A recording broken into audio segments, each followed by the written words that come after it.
మీద ఇక ఒక ప్రత్యేకమైనటువంటి చట్టం 2007లో వచ్చినటువంటి చట్టం మరొకసారి సుప్రీంకోర్టులో చర్చకు వచ్చింది.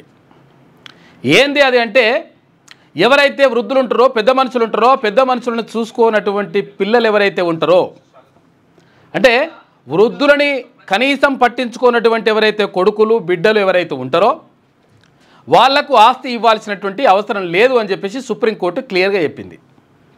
ఇది చాలా, ఎందుకంటే ఎవరైనా కానీ ఇప్పుడు చిన్నగా ఉన్న వాళ్ళు రేపు పెద్దగా అవుతారు, రేపు పెద్దగా అయిన వాళ్ళు రేపు తర్వాత ముసలోళ్ళు కూడా అవుతారు. ఎవరైనా అందరికీ వర్తిస్తుంది అది. ఎందుకంటే కాలచక్రంలో ఇదంతా కూడా జరుగుతుంటుంది. బాల్యం కానీ, యవ్వనం కానీ, తర్వాత వృద్ధాప్యం కానీ వచ్చేస్తుంది. కాబట్టి ఇదంతా కూడా జరుగుతూ ఉంటుంది ప్రక్రియ. అయితే పెద్దవాళ్ళని కొంతమంది ఏంటంటే ఇక అసలు యాక్చువల్గా కొడుకులు కానీ, లేకపోతే కోడళ్ళు కానీ, లేకపోతే బిడ్డలు కానీ, అల్లుళ్ళు కానీ కనీసం ఆ పెద్దవాళ్ళని పట్టించుకోరు. కాకపోతే ఏంటంటే వాళ్ళకు ఉన్నటువంటి ఆస్తి మాత్రం ఆ ఆస్తిలో వాటా కావాలి వీళ్ళకు. ఆ ఆస్తి కోసం కొట్లాడతారు. కొంతమంది ఆన్నే పీనుగను పెట్టి, అంటే చనిపోయినటువంటి శవాన్ని పక్కకే పెట్టి వీళ్ళు కొట్లాడుకుంటుంటారు. ఇటువంటివి జరుగుతూ ఉంటాయి. కాబట్టి సుప్రీంకోర్టు క్లియర్గా చెప్పింది ఏమని, ఎవరైతే వృద్ధులను చూసుకోరో, ఎవరైతే వృద్ధులకు భోజనం పెట్టి తర్వాత వాళ్ళకు సంబంధించినటువంటి అన్ని బాగోగులు చూసుకోరో వాళ్లకు, అంటే వాళ్ళ పిల్లలు ఎవరైతే ఉంటారో వాళ్ళ పిల్లలకు ఏది ఆస్తుల్లో వాటా ఇవ్వాల్సిన అవసరం లేదు, ఆస్తులే ఇవ్వాల్సిన అవసరం లేదు.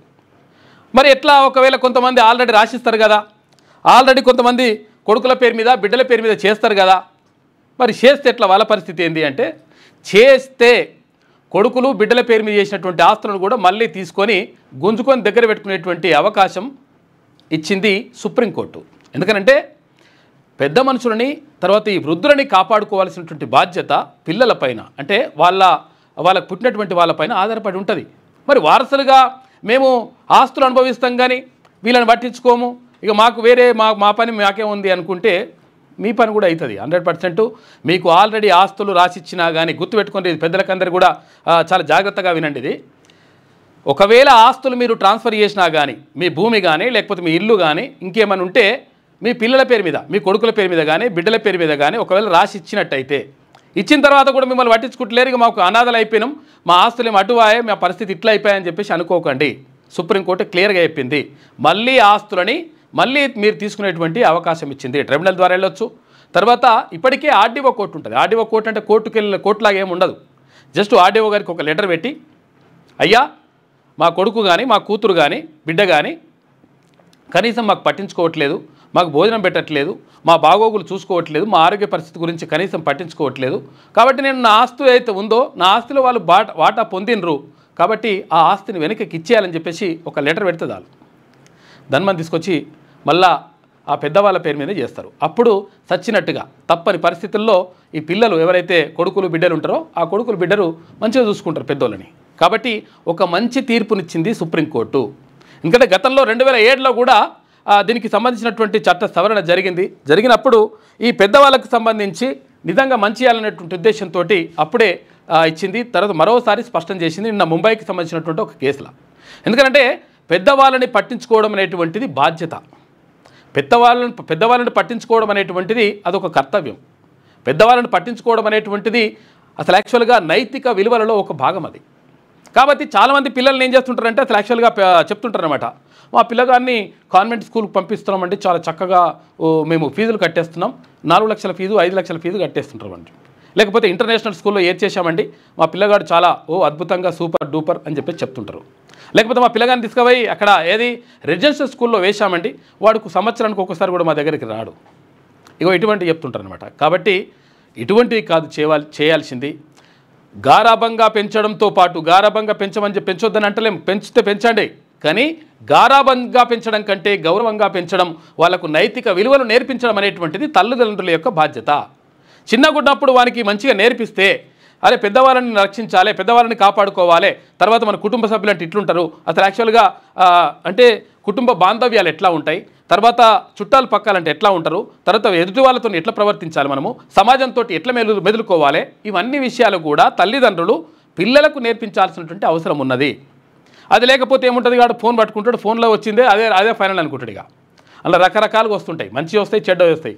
మంచి కంటే చెడ్డగే ఎక్కువ అలవాటు పడతారు కాబట్టి, దానికి ఇష్టపడతారు కాబట్టి వాడు చెడిపోయేటువంటి అవకాశం ఉంటుంది. ఈ గంజాయి తర్వాత ఈ డ్రగ్స్, హీరాయిన్ ఇవన్నీ కూడా నడుస్తూ ఉన్నాయి. కాబట్టి పిల్లల్ని జాగ్రత్తగా కనిపెట్టుకొని ఉండండి. తర్వాత పెద్దవాళ్ళను మీరిప్పుడు ఒకవేళ మీ పెద్దవాళ్ళని మీ తల్లిదండ్రులను మీరు సరిగ్గా చూసుకోలేదనుకో, పిల్లగాడు గమనిస్తూ ఉంటాడు. వాడు 5 ఏళ్ళలో ఉన్నాడు కదా, 10 ఏళ్ళలో ఉన్నాడు కదా, వాడేం చూస్తాడు, వానికి ఏం అర్థమవుతుందని చెప్పేసి మీరు అనుకుంటారు. కానీ ఇప్పుడు మీ తల్లిదండ్రులను తీసుకుపోయి అనాథాశ్రమాలలో లేకపోతే ఇక్కడ వృద్ధాశ్రమాలలో వేసి వస్తే మా తల్లిదండ్రులను కూడా రేపు ఆడనే వేసి రావాలని చెప్పేసి వీడు కూడా అనుకుంటాడు. కాబట్టి అటువంటి పని చేయకుండా పిల్లలకు నైతిక విలువలతో కూడినటువంటి ఒక పెంపకం చేస్తే 100% మంచి జరుగుతుంది. పిల్లల్ని మంచిగా పెంచడంతో పాటు పెద్దవారిని కాపాడుకోవాల్సినటువంటి బాధ్యత అందరిపైన ఉంటుంది. కాబట్టి వృద్ధులకు సంబంధించి సుప్రీంకోర్టు ఒక మంచిగా చెంపపెట్టు లాంటి మంచి తీర్పునిచ్చింది. కాబట్టి అది మంచి అంటే వృద్ధులను ఎవరికైనా కానీ అసలు యాక్చువల్గా ఇప్పుడు ఉన్న చిన్నవాళ్ళు ఉన్న వాళ్ళు పెద్దవాళ్ళు అవుతారు, పెద్దవాళ్ళు ఉన్న వాళ్ళు వృద్ధులు అవుతారు కాబట్టి అందరికీ వర్తిస్తుంది. కాబట్టి ఒక మంచి తీర్పు వచ్చింది. ఇంకా చాలా విషయాలు ఉన్నాయి. ఇలా బతుకమ్మ కుంట దగ్గర ఇక్కడ అంబర్పేట, హైదరాబాద్ అంబర్పేటలో ఉన్నటువంటి బతుకమ్మ కుంట దగ్గర ఇవాళ ముఖ్యమంత్రి రేవంత్ రెడ్డి బతుకమ్మ సంబరాలకు హాజరవుతున్నాడు. ఎందుకంటే ఆ బతుకమ్మ కుంటని ఖతం చేసినారు. ఏమైందంటే 14 ఎకరాల బతుకమ్మ కుంట ఉండే, చిన్న చెరువులాగా కుంటలాగా ఉండేనంట అప్పుడు. అయితే ఆ కుంటను ఏం చేసి మెల్లమెల్లగా ఇంత మన్ను పోసి దాని నోట్లో మన్ను పోసి ఏది ఆ బతుకమ్మ కుంటల మన్ను పోసి దాన్ని మొత్తం కూడా పూర్తి చేసిండ్రు. పూర్తి చేసి ఆగమాగం చేసి 14 ఎకరాలు ఉన్న కుంటను లాస్ట్కి వస్తే ఇప్పుడు 5 ఎకరాల 14 గుంటలు ఏమో మిగిలిందంట. ఆ మిగిలిన దాన్ని హైడ్రా తీసుకొచ్చి ప్రభుత్వం అంటే అప్పచెప్పింది. దాంతో ఇది జరుగుతూ ఉంది. బతుకమ్మ కుంటదా? బతుకమ్మ కుంటది 14 ఎకరాలు ఉండేది, కథం చేసేది దాన్ని. 14 ఎకరాలను 5 ఎకరాలకు తెచ్చి 5 ఎకరాలు కూడా లేకపోతుండే, ఇక హైడ్రా లేకపోతే అది ఇబ్బంది, అది కూడా పోయేది. సరే, ఇవాళ తెలంగాణ పోరాట యోధురాలు మా బీసీల ఆడబిడ్డ సాకలి ఐలమ్మ ఇవాళ ఏముంది, ఇంకొకరిది ఉంది చూడు, ఎవరిది అది? ఐలమ్మతో పాటు ఇంకొకరిది ఉందన్న. ఇంకెవరు? ఐలమ్మ జయంతితో పాటు ఇంకెవరిదో ఉంది ఇవాళ స్పెషల్గా. సో మా ఆడబిడ్డ సాకలి ఐలమ్మ జయంతి సందర్భంగా ఆమెకి ఘనంగా నివాళులు అర్పిస్తూ ఉన్నాం. ఎవరైతే విష్ణూర్ రామచంద్రారెడ్డి, సాకలి ఐలమ్మ ఎవరి మీద తిరుగుబాటు చేసింది? భూమి కోసం, భుక్తి కోసం ఆమె చేసినటువంటి పోరాటం ఎవరి మీద అంటే విష్ణూరు రామచంద్రారెడ్డి అనేటువంటి కరుడుగట్టిన పెత్తందారి మీద తిరుగుబాటు చేసి, దుర్మార్గుడు వాడు, నరరూప రాక్షసుడు. ఒక్కలుగా చాలామంది అట్లా, వాళ్ళంతా ఇప్పుడు మనం చూస్తున్నాం చాలామందిని. దేశ్ముఖ్ ఇంకా ఊర్లకు ఊర్లే వాని చెరలో ఉండేది. వాళ్ళవి కాదు భూములు, నిజాం ఇడిచిపెట్టి వెళ్ళిపోయినప్పుడు ఇలా తాత జాగిర్ల లెక్క కబ్జాలు పెట్టిరు అన్నట్టు. కబ్జాలు పెట్టి రికార్డులన్నీ వాళ్ళ పేరు మీద రాసుకొని ప్రజల్ని హింసించారు. ఇప్పటికీ జరుగుతుంది అదే, ఇప్పటికీ జరుగుతుంది ఇదే జాగీర్దార్ వ్యవస్థ. ఇంకా పోలే, జాగీర్దార్ వ్యవస్థ రూపం మార్చుకుంది అంతే. ఎట్లా రూపం మార్చుకుంది మనకు సింపుల్గా చెప్పాలంటే, ఒకప్పుడు దొరలు పెత్తందారుల ఇంటి ముంగడికి పోతే చెప్పులు చేతులు పట్టుకొని పోయేది కదా, గోచి మీదకి పెట్టుకొని చెప్పులు చేతులు పట్టుకొని పోవాలి ఒకప్పుడు. కానీ ఇప్పుడు ఏమింది, ఇప్పుడు తెలంగాణ రాష్ట్రం చుట్టూ మొత్తం 28 టోల్గేట్లు ఉంటాయి మొత్తం అంతటా. ఈ తెలంగాణలో 28 టోల్గేట్లు ఉంటాయి కదా, టోల్గేట్ కాడ అప్పుడేమో చెప్పులు చేతులు పట్టుకొని పోవాలి, ఇప్పుడు పైసలు కట్టిపోవాలి, పైసలు చేతులు పట్టుకోవాలి, రెడీగా ఉండాలి. 28 వాళ్ళే టోల్గేట్లు. అంటే రూపం మారింది అంతే, వీళ్ళ పోకడ మారలే, వీళ్ళ తీరు మారలే అంతే, వీళ్ళ గుణం మారలే. విష్ణూర్ రామచంద్రారెడ్డి అనేటువంటి ఆడ విష్ణూర్ కాడు ఉంటుంది జనగామ జిల్లాలో, గడి పెద్ద గడి. ఈ గడీలు కట్టుకొని, అవి వాస్తవానికి గడీలు కాదు, మరి వాళ్ళ ఇండ్లు కాదు వాస్తవానికి. అవి ఏంటి తెలుసా, నిజాం కార్యాలయాలు అవన్నీ, ఆఫీసులు, నిజాం ఆఫీసులు అవన్నీ. ఆఫీసులనే ఇండ్లుగా మార్చుకొని అది గడిగా మార్చుకోరు అన్నట్టు. ఇప్పుడున్న MPDO office, MRO office, collectorate బంగ్లాడ్ ఎట్లున్నాయో అప్పుడు నిజాం కూడా అటువంటివి ఉన్నాయి. అవన్నీ ఈలే కాదు, మళ్ళా గవర్నమెంట్ ఆఫీసులు అవి. జనానికి తెలియక ఈలే అనుకోరు. అట్లా తిరుగుబాటు చేసినటువంటి చాకలి ఐలమ్మ. ఇదే చాకలి ఐలమ్మ జీవితం పైన, పోరాటం పైన నేను V6లో ఉన్నప్పుడు వారసులు ఎక్కడ అనేటువంటి ఒక ప్రోగ్రాం చేయడం జరిగింది. చిట్యాల ఐలమ్మ అంటారు ఆమెని.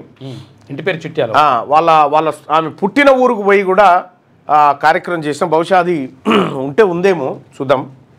కానీ చాకలి ఐలమ్మ జీవితం ఇలా మా బీసీ ఉద్యమానికి మన పార్టీకి ఒక దిక్సూచి పట్టుకొని నీ సంగతి చూస్తారా, కథ ఏందో చూస్తా. అసలు యాక్చువల్ నీకెందుకు కట్టాలరా పన్ను, మా వడ్లని నువ్వెట్లా తీసుకుపోతావురా అని చెప్పేసి అడ్డం తిరిగింది. అవును, ఆమె గొప్ప మహిళ. అటువంటి మహిళ ఇప్పుడు కాదు, నిజాం కాలంలోనే ఉల్టా అయిపోయింది. ఉల్టా తిరిగి నీ సంగతి ఏందో చూస్తానన్నది. గట్లుండాలి కదా. చాకలి ఐలమ్మ స్ఫూర్తి మాకు, మా వీర వనిత.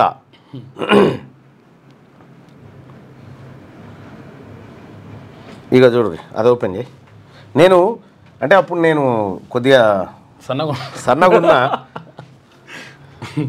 ఆ రోజుల్లో చేసినటువంటిది పాపం అంకం రవి సార్ వీళ్ళందరిది రికార్డ్ చేయించిండు. ఎవరెవరు మహనీయులు ఉన్నారో అందరిది అందరితో చేయించండి. ఇది చాకలి ఐలమ్మకు సంబంధించినటువంటి 12 ఏళ్ల కింద చేసిన నేను. మధ్యయుగాల నాటి భూస్వామ్య దోపిడీ వ్యవస్థపై సమరశంఖం పూరించిన ధీర వనిత చిట్యాల ఐలమ్మ. భూమి కోసం, భుక్తి కోసం సాగిన తెలంగాణ రైతాంగ పోరాటానికి వెన్నుదన్నుగా నిలిచి చరిత్రకెక్కిన చాకలి ఐలమ్మ వారసత్వంపై ఇవాల్టి వారసులెక్కడ, ఆమె వారసులు ఎక్కడున్నారు ఏందనేటువంటి దాని అంశం పైన చాకలి ఐలమ్మ ఈ పేరు పలకకుండా తెలంగాణ సాయుధ రైతాంగ పోరాటాన్ని పూరించడం అసాధ్యం. పుట్టి పెద్ద తుపాకీ గుండె పేలిన ధీర వనిత ఆమె. రజాకార్లు, దేశ్ముఖ్ల ఆగడాలను చీల్చి చెండాడిన వీరనారి మన చిట్యాల ఐలమ్మ. పుట్టింది వరంగల్ జిల్లా రాయపర్తి మండలం కిష్టాపురం. ఇది వరంగల్ జిల్లా కేంద్రం నుంచి 55 కిలోమీటర్ల దూరంలో ఉంటుంది. చాకలి ఐలమ్మ 13 ఏళ్ల పాటు పెరిగింది తన తల్లిదండ్రుల ఊరైన ఈ కిష్టాపురంలోనే. ఇదే చాకలి ఐలమ్మ పుట్టిన ఊరు, చాకలి ఐలమ్మ పెరిగిన ఊరు. తను 13 ఏళ్ళ ప్రాయం వరకు ఇక్కడే ఉన్నారు. ఈ ఇంట్లోనే చాకలి ఐలమ్మ జన్మించిన ఇల్లు ఇది. ఈవిడ చాకలి ఐలమ్మ ఇంటికి సంబంధించి, ఆమె ఇక్కడ పుట్టిన విశేషాలకు సంబంధించి ఇక్కడున్న తన మనవరాలను అడిగి తెలుసుకునే ప్రయత్నం చేద్దాం. చాకలి ఐలమ్మ మనవరాలు. వరంగల్ జిల్లా రాయపర్తి మండలం కిష్టాపురంలో ఉన్న ఈ ఆవరణంలోనే చాకలి ఐలమ్మ జన్మించింది. ఈ ఇంట్లోనే తను 13 సంవత్సరాల ప్రాయం వరకు పెరిగింది. 13 సంవత్సరాల తర్వాత తన వివాహము పాలకుర్తిలో ఉన్న అత్తగారింటికి ఇక్కడ నుంచి షిఫ్ట్ అయిపోయింది. తర్వాత ఈ చాకలి ఐలమ్మ తమ్ముడు కోడలు ఈవిడ ఇప్పుడు ప్రస్తుతం మనతో ఉన్నది, రామక్క ఈవిడ పేరు. చాకలి ఐలమ్మకి సంబంధించిన కొన్ని జ్ఞాపకాలను ఈవిడతోని తెలుసుకునే ప్రయత్నం చేద్దాం. ఐలమ్మకు నీకున్న సంబంధం ఏంది? నీకు ఎట్లా చుట్టాలవుతుంది?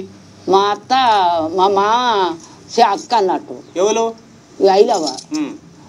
తమ్ముడు తోడబుచ్చినోడే. ఇక నేను మాది కొరిపోయినా కానీ మా తల్లి గారు కానీ ఈ ఇంట్లోనే పడ్డా. ఇంకా అంతే. కోడలుగా వచ్చినావా? కోడలే నేను. మా అత్త మా కోడలు అన్నట్టు. ఐలమ్మ తమ్ముని కోడల్ని. ఐలమ్మ తమ్ముని కోడలివి మరి అయ్యా. ఐలమ్మ ఏడ పుట్టింది? ఈయన ఐలవ్వ ఇట్లా లక్ష్మణ ఇట్లా మా ఈ ఇంట్లోనే పుట్టిందా? ఈయననే పుట్టింది. ఓరుగంటి వాళ్ళు ఇంట్లో చాకలి ఐలమ్మ ఓరుగంటి పోషాన పుట్టింది. అంటే ఇదేనా ఇల్లు? ఇదే ఇల్లు. ఎన్నేళ్ళు నువ్వు చూసినావు ఐలమ్మనిడా?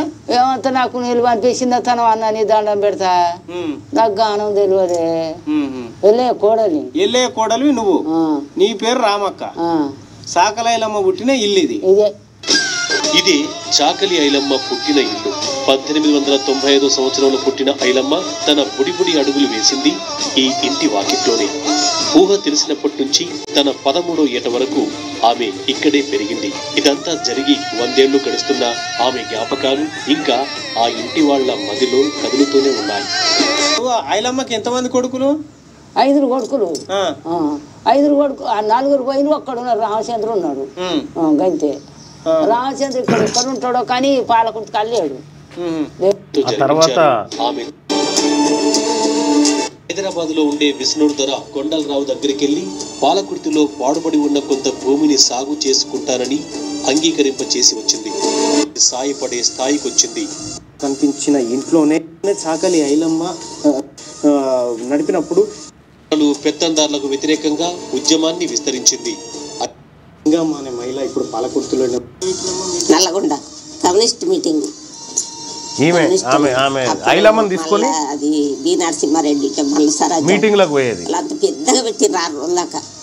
6 రోజులు పెట్టాక ఇక 6 రోజులకు అయిపోయినాక తీసుకొచ్చి ఇక్కడ తోలిపోయారు. చీర పెడితే సుత ఆ చీర నేను అట్టే పెట్టి ఆమె తిరిగిపోయింది. అలా చచ్చిపోయేప్పటికీ ఆ చీర తీసుకుపోయి ఆమె కట్టించింది. ఇది లింగమ్మకు తర్వాత సాకలి ఐలమ్మకి ఉన్నటువంటి అనుబంధం. వీళ్ళిద్దరూ కలిసి తెలంగాణ సాయుధ పోరాటానికి సంబంధించిన కమ్యూనిస్టు ఉద్యమాలు కానీ మాంత్ర మహాసభలు కానీ ఇటువంటి వాటిలో పాల్గొన్నటువంటి వ్యక్తులు వీళ్ళిద్దరు. ఆ తర్వాత సాకలి ఐలమ్మ వృద్ధాప్యానికి సంబంధించి ఆమె వృద్ధాప్యంలో ఉన్నప్పుడు ఆమెను సాధినటువంటి మరో మహిళ ఇక్కడ ఉన్నారు. ఆమెను అడిగి ఆమె చివరి 3 రోజులుగా ఖాతం. నువ్వేమని ఆయన ఇప్పుడు సాకలి ఐలమ్మ పోరాట స్ఫూర్తిని కొనసాగిస్తున్నటువంటి వ్యక్తి. వీళ్ళకి సంబంధించి సాకలి ఐలమ్మ మీద నేను దాదాపు 12 సంవత్సరాల క్రితం ఒక సాకలి ఐలమ్మే కాదు కొమరం భీం మీద ఈ మహనీయులు ఎవరైతే పోరాటం చేసినారో వాళ్ళ వారసులను పోతులూరి వీరబ్రహ్మేంద్ర స్వామి కడప అటు బ్రహ్మంగారి మఠం ఇక్కడ వెళ్ళి అన్ని కార్యక్రమాలు చేయడం జరిగింది. సో ఆ రోజుల్లోనే ఈ మహనీయుల వీడియోలని తెరకెక్కించిన ఒరిజినల్ మహనీయుడు అంకం రవి సార్. నిజంగా చెప్పాలంటే ఆయనలో ఉన్న ఆలోచన బయటపడ్డాడు మనిషి, కానీ ఆయన ఏమనుకుంటాడో కనుసూపుతో చేసేస్తాడు. అంత గొప్ప మనిషి. ఆయన వల్లనే ఈ డాక్యుమెంటరీస్ అన్నీ చేయడం జరిగింది, తీసుకురావడం జరిగింది ఆయన సహకారంతో. విషయం ఏంటంటే నేను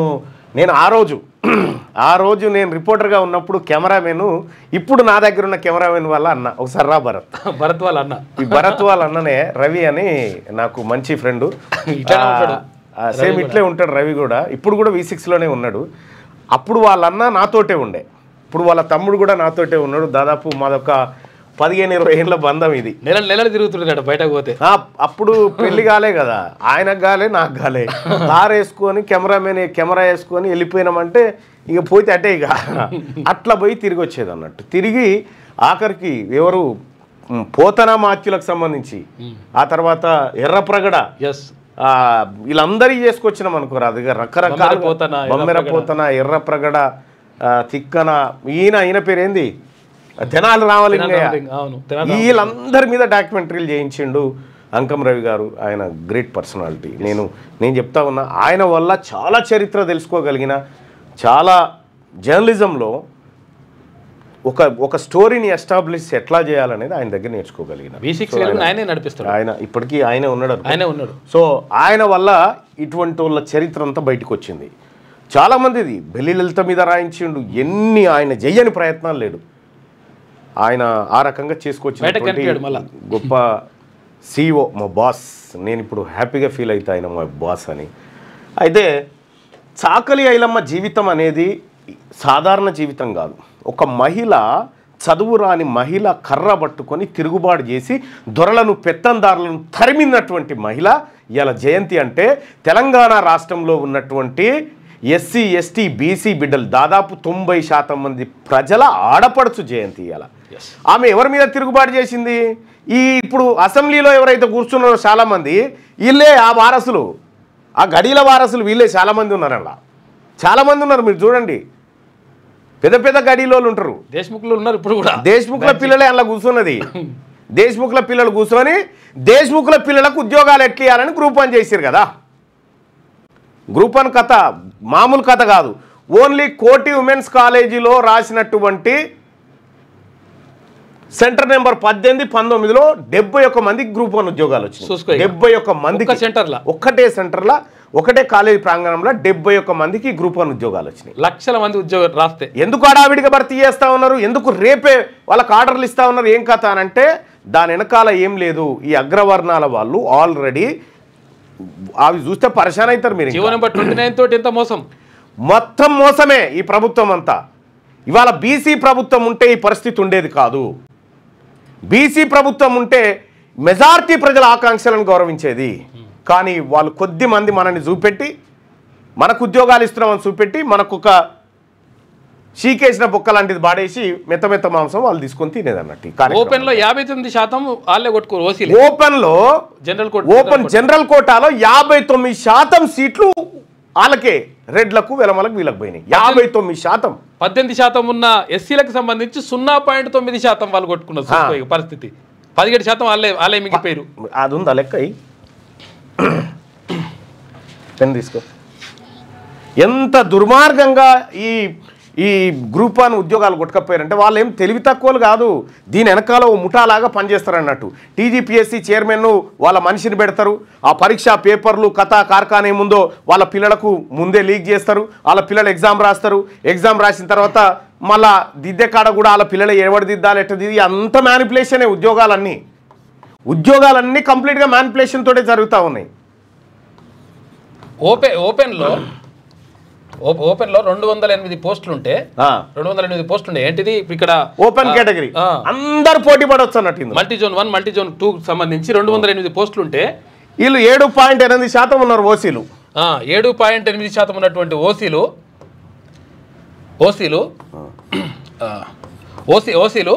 ఎంత తీసుకోవాలి తెలుసా? 59% ఉద్యోగాలు. 59% ఉద్యోగాలు ఎత్తుకపోయారు ఇలా ఓపెన్ కేటగిరీలో. ఏంటి అది చిన్న ఉద్యోగాలు కాదు, రేపు పొద్దుగాల కలెక్టర్లు వీళ్ళు. ఎస్సీలకు సంబంధించి 18% ఉన్నారు ఎస్సీలు. 18% ఉంటే ఎస్సీలు ఉంటే వీళ్ళకి వచ్చింది ఎంత తెలుసా? 0.09% వీళ్ళు తీసుకుపోయింది. 17% వీళ్ళ కథం. తర్వాత ఇక్కడ ఎస్టీలకు సంబంధించి చూసుకుంటే వీళ్ళు ఎంతమంది అంటే ఎంత వచ్చినాయి అంటే వీళ్ళకు 1. జనాభా రాయాలి కదా. ఓకే, జనాభా వీళ్ళది ఎంత? 10% వేసుకోవాలి. 10 పాయింట్ ఇంకా చిల్లర ఉన్నది. 10% జనాభా ఉంటే వీళ్ళకి 1.29% మాత్రమే ఉద్యోగాలు వచ్చినాయి. అంటే జస్ట్ వీళ్ళకు 3 ఉద్యోగాలే ఇళ్ళకి వచ్చినాయి, జస్ట్ వీళ్ళకు 2 ఉద్యోగాలే వచ్చినాయి ఇంట్లో. ఇగో వీళ్ళకు సంబంధించి మాత్రం అసలు యాక్చువల్గా 153 ఉద్యోగాలు. ఈడబ్ల్యూఎస్ కాక 172 కదా అన్న. ఈడబ్ల్యూఎస్ కాకుండా తర్వాత ఇక్కడ ఓపెన్ కేటగిరీలో 160 ఉద్యోగాలు అనుకోరాదు, 160 ఉద్యోగాలు వాళ్ళు ఎత్తుకపోయారు. ఈడనేమో సామాజిక న్యాయము 39% మాత్రమే ఉద్యోగాలు వచ్చినాయి కేవలం బీసీలకు. 36% మాత్రమే వచ్చినాయి. 56% ఉంటే 36%. ఇప్పుడు ప్రభుత్వ లెక్కల ప్రకారం చూసుకున్నా 20% వీళ్ళే కథం. మొత్తం బీసీ ఎస్సీ ఎస్టీల నోట్లో మన్ను పోసిరు. ఇది అంతా పక్కడ్బందీగా ముందే ప్లాన్ ప్రకారం ఇన్ని ఉద్యోగాలు వేస్తున్నాం, మన పోరగాళ్ళకి ఎన్ని రావాలి. వీళ్ళంతా రేపు పొద్దుగాల మన రాజ్యాన్ని మళ్ళా ఈడ డిప్యూటీ కలెక్టర్ అయినటువంటి రెడ్డి ఆయన ఏం చేస్తాడు, రేపు పొద్దుగాల ఆ కలెక్టర్ ఆఫీసులో కూర్చొని ఈ బీసీ1 ఫైల్ రాగానే రెడ్డి ఆయనకు పని చేస్తాడు, కానీ నీకెందుకు పని చేస్తాడు ఈయన? వాళ్ళ ఉపాయం కదన్నట్టు. ఈ రాజ్యం మారాల్సిందే, ఈ రాజ్యం బీసీల చేతుల్లోకి రావాల్సిందే. ఒక్కసారి బీసీ ప్రభుత్వం వస్తే ఈ ఉద్యోగాల కథ ఈ కథ మొత్తం తేలిపోతుంది. ప్రతి కాడ నువ్వే రాజు బీసీ వాడ, ప్రతి చోట నువ్వే కింగు అయి ఉంటావు ఆ రోజు. ఎంత దుర్మార్గమా! ఎన్ని నా కాడ ఒక లెక్క ఉంది. రోస్టర్ పాయింట్లలో కూడా మళ్ళా వీళ్ళకి ముందుగాల. అరే ఆ సిస్టంలో నిన్న చేసి పెట్టినా. ఇప్పుడు ఎస్సీలకు 17% ఎస్టీలకు ఉద్యోగాలు కథమని, ఎస్టీలకు 9% ఉద్యోగాలు కథమని, తర్వాత అది బీసీలకు సంబంధించి 20% ఉద్యోగాలు పోయినాయి. ఎవరు తిన్నాడు అన్నట్టు ఎవరి సొమ్ము ఎవరు తిన్నాడు కామెంట్ చేయరిగా. గ్రూప్ 1 ఉద్యోగాలలో ఓపెన్ కేటగిరీలో 59 అంటే 60% సీట్లు, 60% సీట్లు ఓసీలు కొట్టుకపోయారు. 7% ఉన్నోళ్ళు. ఇక 90% ఉన్నటువంటి ప్రజలకు వచ్చినటువంటి ఎంత అంటే గట్టిగా 31, 41 అంతే. అన్ని కలిపి స్పోర్ట్స్ కోటా గీట్ అన్ని కలిపి 41 మొత్తం టోటల్ గా ఇక్కడదే. ఇది 59% వాళ్ళే తీసుకోలేదు. గ్రూప్ 1లో అడిగితే కదా జనరల్ లేని దొంగలు 1 నంబర్ చోర్లు మొత్తం ఈ పరీక్షనంతా మ్యానిపులేషన్ చేస్తారన్నట్టు. ఆడ సింగిల్ బెంచ్ 230-240 పేజీల జడ్జిమెంట్ ఇస్తే అర్ధ గంటలు అవతల పారేసి అద్భుతమైన జడ్జిమెంట్ ఇచ్చిండు ఆయన జడ్జి. అయితే ఇక్కడ ఖచ్చితంగా ఆ జడ్జిమెంటును ఆ తీర్పు ఏదైతే ఉందో ఇది ఇది ఇది అందరికీ ఆమోదయోగ్యమైన తీర్పులాగా కాదు, అది మ్యానిపులేషన్ కనిపిస్తూ ఉంది. ఇక్కడ మనం ఒకటి గమనిస్తే తెలంగాణ రాష్ట్రంలో ఓసీలు అంటే రెడ్లు ఎంతమంది ఉన్నారయ్యా అంటే ఈ 8 పెడదాంలే, ఇక 7-8 అంటే పెద్దగా కనిపిస్తుంది. ఇది 8% ఉన్నారా వీళ్ళు. 8% ఓసీలు ఉంటే ఓపెన్ కేటగిరీ 100కి 59 ఉద్యోగాలు వీళ్ళు ఎత్తుకపోయారు. చూసుకోండి 100కి 50. బీసీ, ఎస్సీ, ఎస్టీ వీళ్ళకెన్ని అంటే వీళ్ళందరికి కలిపి 41. వీళ్ళందరు కలిపి 41 ఉద్యోగాలు. వీళ్ళ జనాభా ఎంత శాతం? వీళ్ళ జనాభా ఎంత శాతం అంటే వీళ్ళు 92% మంది ఉన్నారు. 92% మందికి ఏమో 41 ఉద్యోగాలు, 8% ఉన్నోనికి ఏమో 59 ఉద్యోగాలు వచ్చినాయి. చూసుకో ఇక ఈ దొంగ జీవోలు పుట్టించి ఈ జీవోల ద్వారా అసలు వీళ్ళకు ఉద్యోగాలే లేకుంటే ఎట్లా చేసారు చూసినావా? ఈ జీవో కథ ఏంటంటే అసలు యాక్చువల్ 29 జీవో కథ ఏంటంటే ఈ 29 జీవో గతంలో 55 జీవో నెంబర్ 55 ఉండే. ఆ 55 ఉంటే ఏమవుతుందంటే ఎవరి ఏది ఇప్పుడు ఒకవేళ ఇప్పుడు ఎస్టీ ఆయనకు ఎస్సీ ఆయనకు ఓపెన్ కేటగిరీలో వస్తే అది ఓపెన్ అనే కన్సిడర్ చేస్తారు. కానీ అట్లా కాదు, ఇప్పుడు పైన వచ్చినా కూడా తీసుకుపోయి ఫస్ట్ ర్యాంక్ అయినా సరే బీసీ రిజర్వేషన్ కిందనే పడేసారు. ఇంత దుర్మార్గంగా ఎక్కడ ప్రభుత్వాలు ఉండే. అందుకోసం ప్రజలకి కళ్ళ ముంగట గింత చూస్తూ ఉన్నాం. ఉద్యోగాలు మన పిల్లలకు మనం కాయకష్టం చేసి చదివిపించిన పిల్లలకు రావాల్సిన ఉద్యోగాలు దొంగతనంగా ఎత్తుకపోతా ఉంటే కూడా మనం చూసుకుంటా. ఇంకా రెడ్డి గారు మెసేజ్ పెట్టినా, రెడ్డి గారు లైక్ కొట్టరా. ఏం బతుకులు ఇవి ఇట్లా ఎందుకు తగ్గిందంటే ఇప్పుడు మార్పు వచ్చింది బీసీలలో. ఇప్పుడు మార్పు వచ్చి బీసీలంతా ఒక తాటి మీదకి వచ్చారు. కానీ ఇక ఒకప్పుడు అయితే రెడ్డి గారు మెసేజ్ పెట్టా ఈయన లైక్ కొట్టా అంతే. ఈడ ఇంకా ఆయన పెట్టుడు లేట్ అయితే ఈయననే పెడతాడు ఉల్టా ఆయన గురించి. ఇది ఎట్లా మోసం ఎట్లా అయిందంటే అసలు యాక్చువల్గా 29 జీవోని తర్వాత ఇంకోటి ఏంటంటే కోర్టు ఏమన్నదంటే లేట్ అయింది తర్వాత అట్లా అయిందని చెప్పేసి కోర్టు కూడా మనకు కోర్టులలో కూడా బీసీలకు న్యాయం జరిగింది. కోర్టులలో కూడా ఎస్సీ ఎస్టీలకు న్యాయం జరగదు. నీ జడ్జి ఉంటే కదా ఫస్ట్ ఏమైందంటే ఇక్కడ అసలు యాక్చువల్గా నీ జడ్జి ఒకవేళ ఉన్నా ఆయన ప్రయోజనాల కోసం వాళ్ళ దగ్గర ఉంటాడు తప్ప నీకు మెజారిటీ ప్రజల అభిప్రాయాన్ని కాంక్షించడానికి ఎవరు ఉండరు. ఇప్పుడు 100 ఉద్యోగాలు ఉన్నాయి. 100 ఉద్యోగాలు ఉంటే ఏం చేయాలి? 50% ఏది ఓపెన్ కోటా తీస్తారు అనుకుందాం. అయితే ఇప్పుడు ఓపెన్ కోటా తీయలే. ఫస్ట్ రిజర్వేషన్ కోటా తీసిరు ఫస్ట్. ఎందుకంటే reservation quota lead first rank వచ్చినట్టు కూడా ఫస్ట్ దీంట్లో రిజర్వేషన్ వెళ్ళిపోతారు వాడు. దాంతో రిజర్వేషన్ లేచిండ్రు. ఫస్ట్ తీయాల్సింది ఏంది? ఓపెన్ కోటా తీయాలి. ఓపెన్ కోటా తీస్తే రిజర్వేషన్లు ఎవరైతే ఉంటారో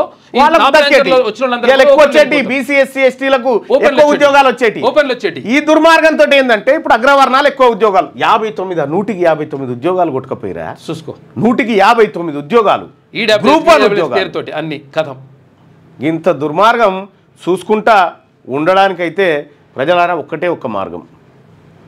ఈ ముఖ్యమంత్రి కుర్చీ బీసీల దగ్గర ఉంటే ఈ ఆటలు నడవేయగా మన సాకలోల బిడ్డ, మన మంగళోల బిడ్డ, మన ఒడ్లోల బిడ్డ, మన కమరోల బిడ్డ, మన సంచార జాతుల బిడ్డలకు వీళ్ళందరికీ ఉద్యోగాలు వస్తాయి. వాళ్ళు కూడా ఆఫీసర్లు అవుతారు ఒక్కసారి బీసీ ప్రభుత్వం వస్తే.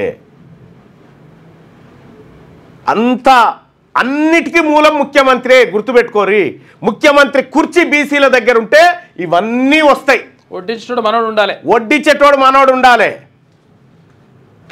వాళ్ళు ఏం చెప్తారంటే నీకు మా దాంట్లో పెడతాం కానీ మీ వాళ్ళ దిక్కు ఓకురా, బీసీల దిక్కు ఓకురా, నీకు మా దాంట్లో ఇంత ముద్దేస్తాం దా తిందుదా అని చెప్పి వాడిని దూరం కూర్చుంటే పెట్టి తినబెడతారు ఉంటారు. ఇంత దుర్మార్గంగా ఉంటుంది ప్రజలారా, గుర్తుపెట్టుకోరి.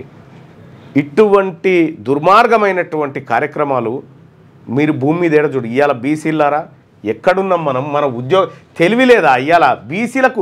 అసలు బీసీలకు బీసీడీ బీసీబీ వాళ్ళకి, ఈ యాదవులకు, ఈ ముదిరాజులకు, ఈ పద్మశాలీలకు,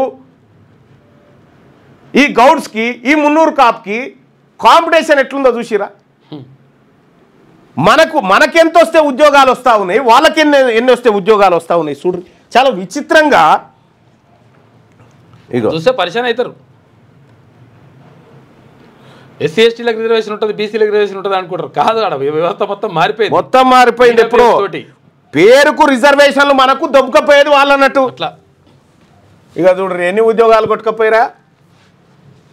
ఇగో మల్టీ జోన్ 1లో బీసీబీ గౌన్లోల పిల్లగానికి 435 ర్యాంక్ 36 ర్యాంక్ వచ్చినా ఉద్యోగం రాదు. 436 ర్యాంక్ వస్తే ఉద్యోగం రాదు. అదే మల్టీ జోన్ 1లో రెడ్డోల పిల్లగానికి 758 ర్యాంక్ వచ్చినా వస్తుంది. 758 ర్యాంక్ వచ్చినా ఆయనకు ఉద్యోగం వస్తుంది. మన గౌన్లోల బిడ్డకు 456 ర్యాంక్ వస్తుంది. 436 ర్యాంక్ వస్తే ఉద్యోగం రాదు. ఇక్కడ 406 ర్యాంక్ వచ్చినటువంటి ముదిరాజుకు ఉద్యోగం రాదు. అదే 758 ర్యాంక్ వచ్చినటువంటి రెడ్డి ఆయనకు వెలమైనకు ఉద్యోగం వచ్చేస్తుంది. రిజర్వేషన్లు ఎవరికి దక్కుతున్నట్టు? ఎవరికి దక్కుతున్నాయి రిజర్వేషన్లు?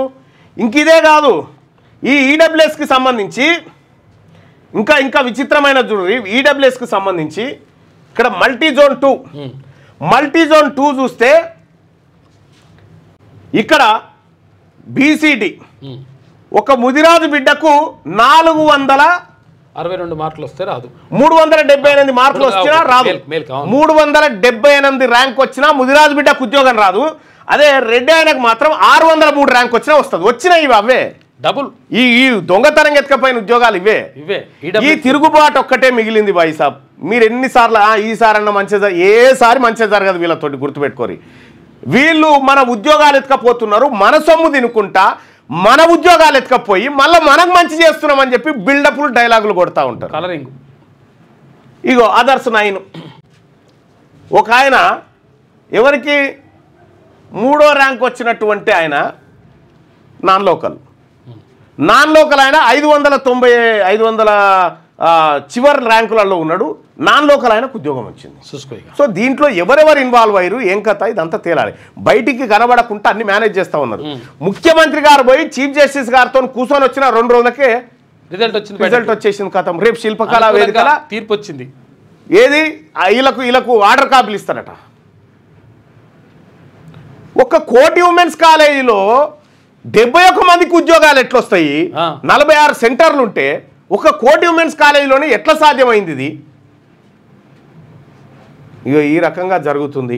మనకు ఒక్కటిగా ఈ అన్నిటికీ మూలం రాజ్యాధికారం ఒక్కటే. అందుకోసమే మిత్రులారా, తెలంగాణ రాజ్యాధికార పార్టీలో భాగస్వామ్యులు కండి. తెలంగాణ రాజ్యాధికార పార్టీ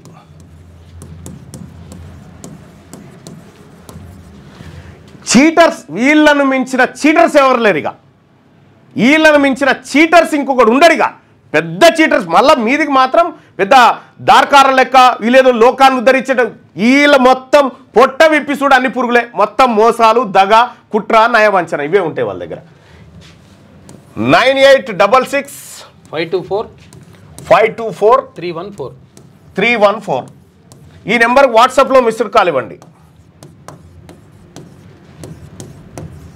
వాట్సాప్లో మిస్డ్ కాల్ ఇవ్వండి.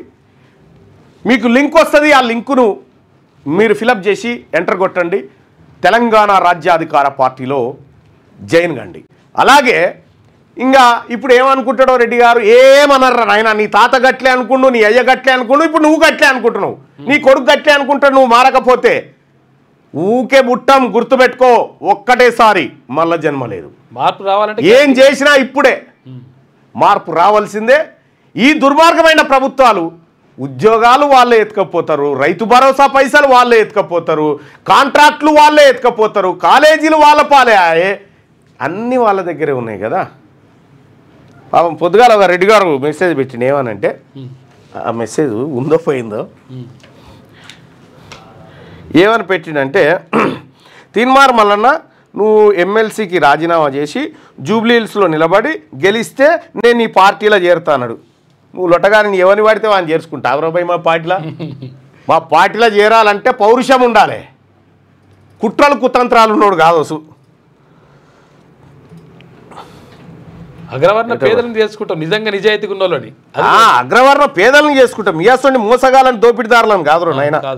మేము చేర్చుకోవాలంటే కలేజా ఉండాలి మా పార్టీలో.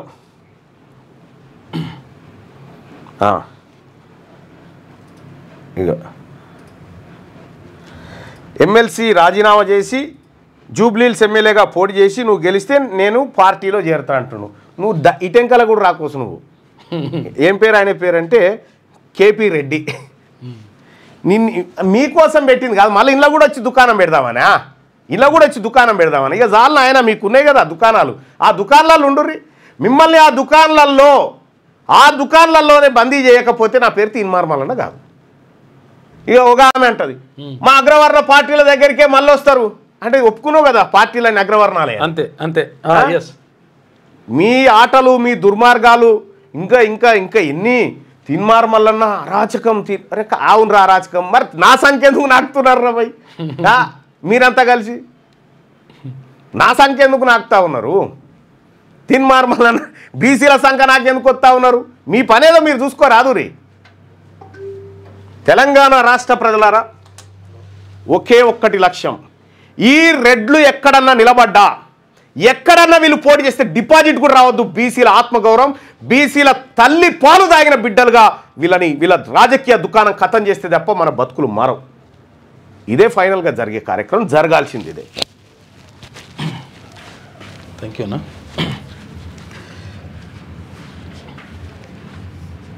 వార్తల్లోకి వెళ్తే ఈనాడు దినపత్రికను చూద్దాం.